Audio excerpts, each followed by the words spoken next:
how to do an American accent. So I'm going to be in America in just over a month, and I'm going to try to like fool some people and pass as an American. It's probably going to be impossible for me.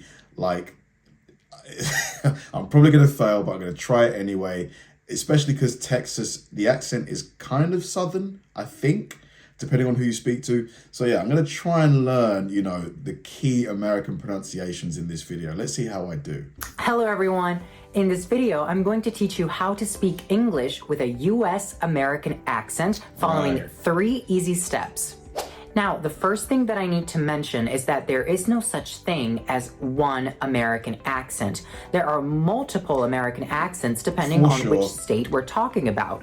As you all know, the United States are comprised of 50 states. So of course, each one of these states has its own dialect, has its own way of pronouncing things. So you have a New York accent, a Californian accent, a Midwest accent, a bunch of Southern accents. Which are my favorite for sure. The Southern accents, oh my God.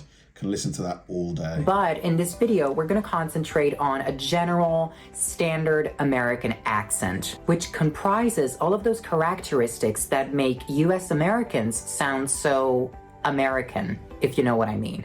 Okay, so the first step is open vowels. Now, I don't know if you're familiar with British English, but if you've ever heard a British person speak, they have a very narrow way of pronouncing vowels. They're usually in their mouths. I don't know how to explain it, but for example, they say stuff like coal, coal. It's very narrow. He's right. Coal, yeah, he's right.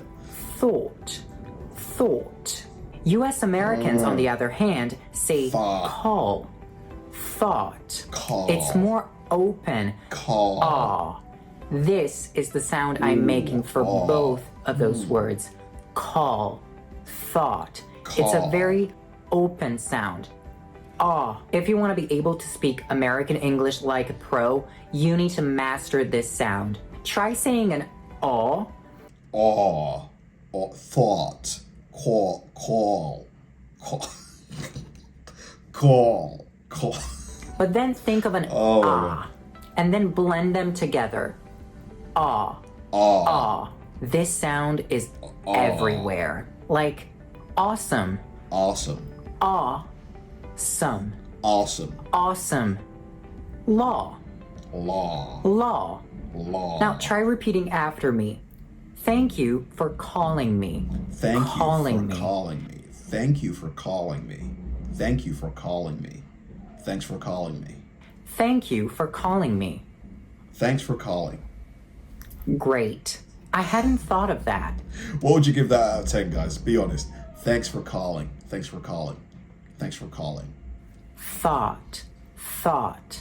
I hadn't thought of that. I hadn't thought of that. I hadn't thought of that. Awesome. Now that last phrase introduces us to another open vowel, the ah sound, which in IPA is called the ash sound. I'll give you some examples, don't worry. So let's think of cat. Cat. Cat. The vowel in this word is not an eh, and it's not an ah. It's not cot, and it's not ket. It's cat. It's a blend of an ah and of an eh. Ah. Ah. Cat. Cat. Amazing, but we need to take it a step further. Cat. Because if this sound happens... Cat. Cat. Cat in the hat. ...before a nasal sound, then it becomes tense. Think of this word. Hand. Hand. The British say hand. Hand. Can you hear the difference? Hand. Hand. Hand. Hand. The sound becomes more tense. And as I said, this usually happens before a nasal sound. So hand, can't, Can't. can't. Can't. The British say can't, can't. Americans say can't. I can't with this. I can't. I feel like mine is just so bad. It just doesn't sound natural. Can't. Man. Man. Man. Man. Man. Man. Man. If you exaggerate this sound, you're going to sound like you're from the south of the United States. My hand. If that's not the accent you're going for, then don't hand. exaggerate. I put my hand on the stove. It hurts now. Step number 2, the T. No, not that T. The letter T. U.S. Americans have a very specific way of pronouncing this letter depending on where it is in the word. Have you noticed that when they say stuff like city, water, better, they don't really say a true T. They don't like say city, water, better. They kind of soften it. This is called a flap T. What happens is the tip of your tongue gently taps against your alveoli, that area just behind your teeth, like so. If you struggle with it, try saying a very soft D. So not city, but city. City. Not better, but better. It's a very soft D. Some people also say that it sounds similar to a soft R sound, and that's true. Think about it. Water. It does sound like there's a R in there a little bit. Yeah, it is kind of like a D in a way. It is kind of like it's closer to a D than a T, I'd say. Try repeating after me.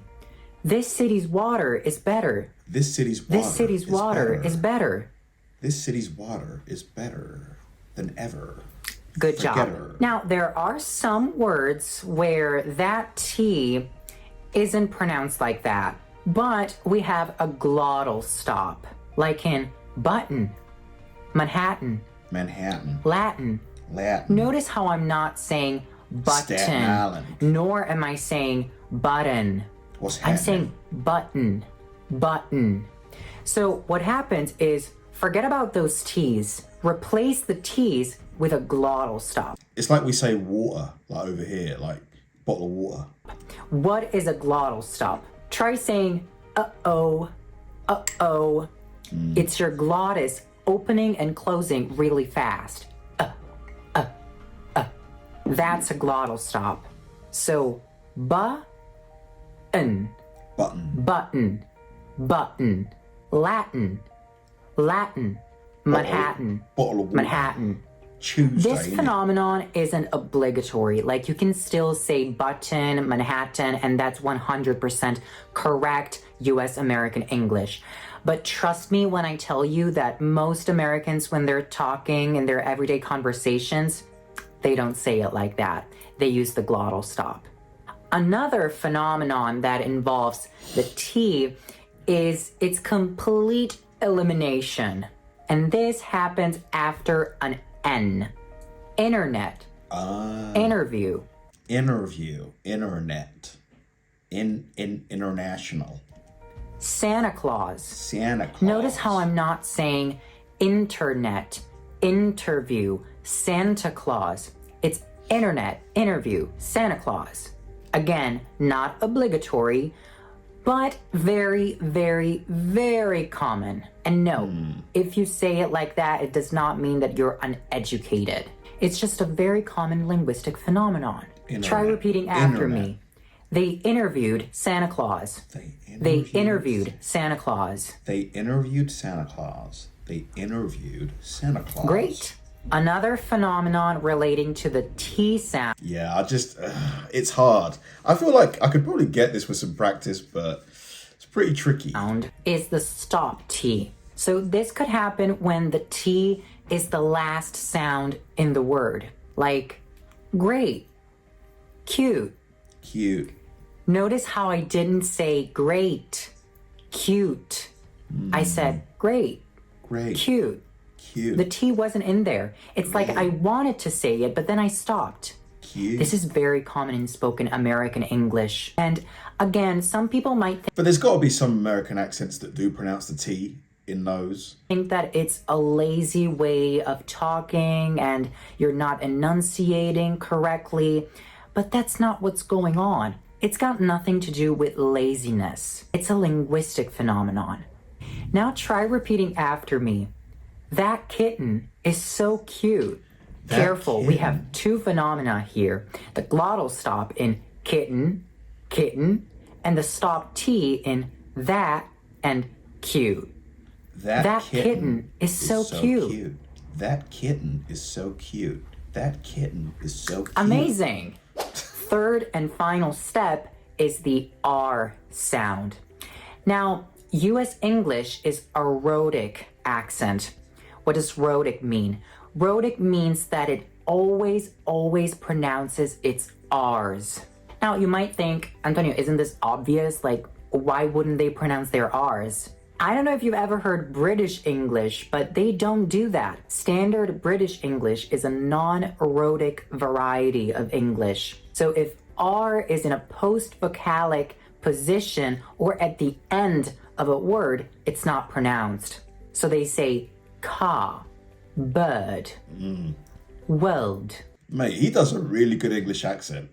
Like, phenomenal. See, I'm not pronouncing the R, but that's British English. Now, for American English, you need to pronounce that R and you need to make it very, very strong. Car. Bird. Bird.